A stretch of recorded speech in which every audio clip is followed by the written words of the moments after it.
Happy Easter holiday, and thank you for joining us on the Monday edition of Journalist Hangout. I'm Benga Oreshegun. Today on the program, Pope Francis dies at 88. Jigawa State Governor disagrees as General Danjuma preaches self-defense against terrorists and bandits. And later on the show, Hakim Baba Ahmed warns that no candidate can win without the North as coalition plots Atiku for one term, Peter Obi as vice president. I'll be hanging out with Babajide Kolade Otitoju and Adekunle Yusuf. Journalist Hangout starts right now.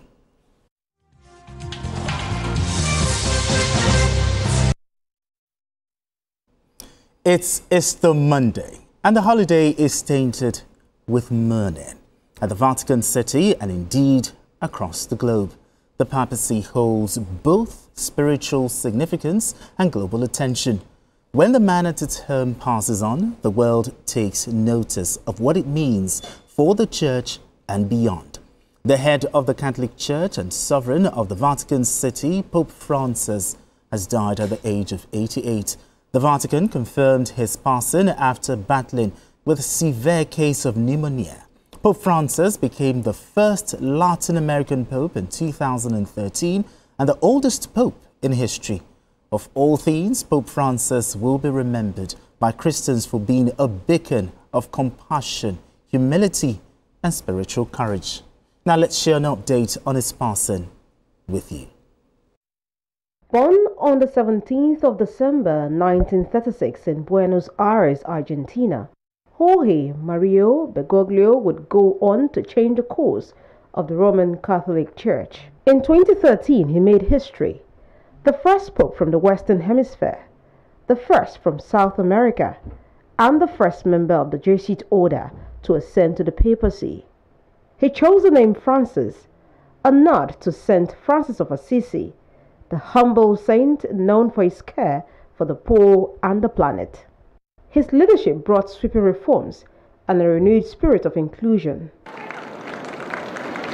His 2015 encyclical Laudato Si, Praise Be to You, called the world to action against climate change, marking a historic shift in the Church's role in global stewardship. He championed unity across faith and extended unprecedented apologies to survivors of clergy sexual abuse, calling for justice, healing, and accountability. The son of Italian immigrant, he once studied to become a chemical technician and briefly worked in food processing. But at 21, a near-fatal bout of pneumonia altered his path, and perhaps his purpose. He entered the Jesuit novitiate in 1958. By 1969, he was ordained a priest, and just 4 years later, he became the head of the Jesuit province in Argentina. By 1992, he was appointed Auxiliary Bishop of Buenos Aires, then Archbishop. In 2001, he was named a cardinal. He was quiet, humble, but deeply principled. When Pope Benedict XVI resigned in 2013, the Church turned to him. On the fifth ballot of the conclave, he was chosen, and the world met Pope Francis. He was the people's pope, a pastor of the poor, a reformer, and a bridge builder. On Easter Monday, Pope Francis died at the age of 88. His legacy, however, lives on in the heart of millions, and in the Church, he helped reshape for a new generation. Pope Francis, a pope of first, a pope of faith, a pope who dared to lead differently.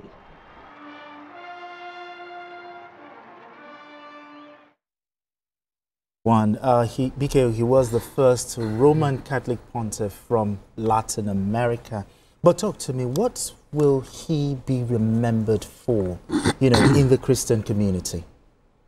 Yes, I think the most significant legacy that he left us to do, which is liberal reforms, especially on the issue of same-sex marriage, same-sex relationships and all that.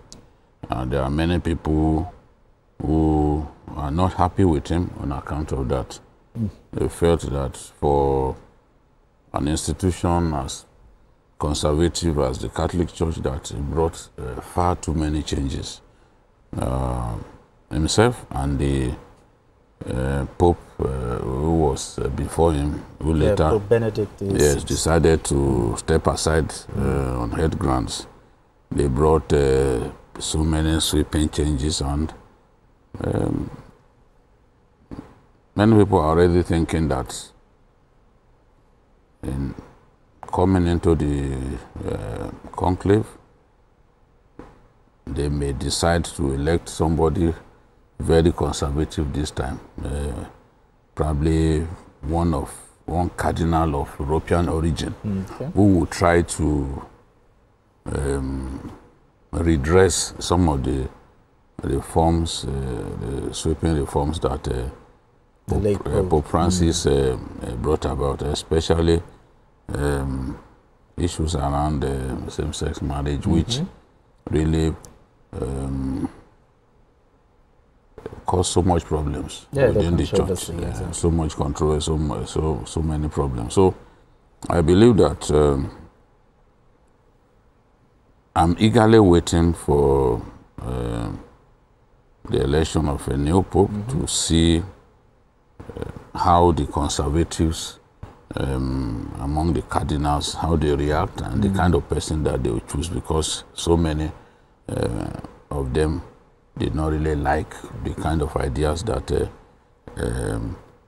Pope Francis promoted and instituted in the real sense of the word. So, and I also think that Africa is due for exactly my thoughts. The world is due for an African pope, and perhaps an African pope will also come up with the idea of polygamy, which will be in tune with African values. Thank you.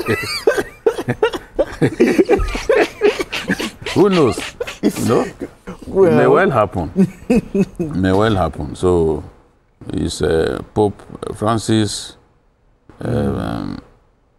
No doubt, very religious, and he got into the job very early. You know, he joined the seminary as early as 1969, and he was quite young when he decided to settle for God's work. Exactly. You know, exactly. As a 13-year-old, he already knew that this was where this is where the going. Exactly. You know? So I can only pray that his soul rests in perfect peace. In perfect peace. All right, Deacon Yusuf, you know, because all day we've been seeing all sort of reactions. People have been also comments on social media saying very beautiful things about the Pope. But your thoughts on this? You know, he was a phenomenal, you know, religious leader. When you even look at the way he died yesterday, he was still performing his, exactly, and this morning, gone peacefully. And I remember in the newsroom yesterday, we are discussing how do we get the, you know, photograph of this man to, and shortly after we were able to get that, and we saw the video, you know, how he did, you know, the ride, you know, waving at, you know, and the wide jubilations and all of that. Then hours later, gone. So that's enough to, you know, make just people to, the official goodbye, and just like so that. So when he was waving yesterday, he knew, he didn't know that he was saying bye-bye. So, but he actually did well, you know. When you remember him, he was a very, you know, strong voice for social justice. Sure. He was there for the poor. He was always, you know, making a case for the poor. And that's very, very key. The immigrants, or the migrants, let me put it that way. He was always fighting for their, you know, for their case. When you talk about environmentalism, he was always there. So Then, you know, Jide was talking about the sweeping reforms. Yes, he touched on a lot of very many controversial issues. You know, when you talk about abuses, especially sexual harassment and abuse in the church, you know, he did a lot to address that. You know, there is this aspect that made him a bit, you know, controversial, which was about, you know, trying to bring transparency, in, you know, more accountability into the operations of the Catholic Church. And, you know, he tried a lot in those areas. But there are also controversies, you know, especially about the LGBT, you know, thing. Many people didn't like that today. Yeah, that's a very, you know, because it's like, what is the role of, you know, what the Catholic Church about that? Then he also tried, look at this, his position on women, position in the church, you know, that was also very controversial. All right. Then. He was saying like, because the women are to do this and not, you know, at a time when people are talking about trying to bring women on board and all of that. So you did a lot, but also he was also very controversial. He would definitely be remembered for a lot of things.